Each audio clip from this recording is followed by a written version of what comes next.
हल्लीच एका व्यक्तीने तुमचा टॅटू केलाय आणि अरे तुम्हाला भाई. भेटले. त्याचा मी सोशल मीडियावर बघितलं. काय होतं? अच्छा, परमनंट टॅटू. काय तुमच्या मनात पहिलं काय आलं हे जेव्हा तुम्ही हे बघितलं असं काही? भाई मी सांगतो, ही गोष्ट मला एक एक महिना अगोदरच कळली होती. हं. अच्छा, तुम्हाला माहिती होतं. त्या मुलाने नाही माहित नव्हतं. त्या मुलाने मला DM केला, की दादा फोटो काढलाय. मी गार झालो. मग ते माझे एक मित्र आहेत अमित भंडारी. त्यांनी त्यालाही कॉन्टॅक्ट केला. आपले पत्रकार आहेत ते. हां, त्या मुलाचं नाव आहे प्रवीण. प्रवीण. तर मला अगोदर माहिती होतं, की म्हणजे त्यांनीच मला मेसेज केला होता, की मी असा टॅटू काढला. तर मी आधी मला असं वाटलं, की ते AI फोटोशॉप आहे. मी ओके. इग्नोर केलं, की लोकं दाखवतात ना आणि खूप मेसेज येतात. म्हणजे म्हणजे तुम्हाला जर एका फॅनने असं मेसेज केलं, की माझी आई पडली आहे बिचारी, मी यांचा मित्र आहे, तुम्ही जरा मदत कराल का?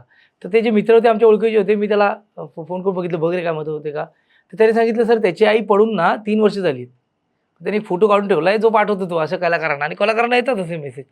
तर मला जाऊ दे AI असेल, चल ठीक आहे. मग त्याने अमित भंडारी आमचे मित्र आहेत त्यांना पाठवलं. मग त्याने पंकज पंचेरेला पाठवलं. हं. मग त्याने प्रेरणाला पाठवलं. आणि नंतर त्याने मला एक व्हिडिओ पाठवला, ज्यात त्याने ॲक्च्युअली टॅटू काढताना तो व्हिडिओ आहे. मला म्हटलं, "अरे यार, हे जरा" आणि त्या दिवशी तो दिवस माझा म्हणजे असं होता, "अरे यार, काय आहे ना यार." कारण मी एकाने कोणीतरी विराट कोहली सरांचा इथे कुठेतरी काढलेला व्हिडिओ हं. पाहिला आहे बरोबर. किंवा आपला तो विषय काय त्याचं नाव अरे तो घुगे, वैभव घुगे. हं. त्यांनी रेमो सरांचा इथे मागे काढला अख्खा टॅटू. फॅन असतात ना ते. फॅन असते. तर आपण काही एवढे मोठे नाही की आपला कोणतरी असा काढे. आपणच फॅन असतो ना लोकांचे. तर हे ते मला ना खूप एक तर इमोशनल झालो मी. आणि ह्यांनी काय केलं, ह्यांनी त्याला शिवाजी मंदिरच्या प्रयोगाला बोलवलं. तर मी आलो तेव्हा मी आपल्या झोनमध्ये येतो ना, "हां, काय काय बाई मस्त-मस्त." ते पोरगं तिथे बसलेलं. मला काय माहिती तो आहे. मग मी सांगितलं की "दादा हा तो प्रवीण आहे." बोला "अरे भावा!" त्याला मिठी-मिठी मारली मी आणि त्याला बोललो, "का?" आधी माझा बोल "का?" का? नाही तुम्ही आवडता मला.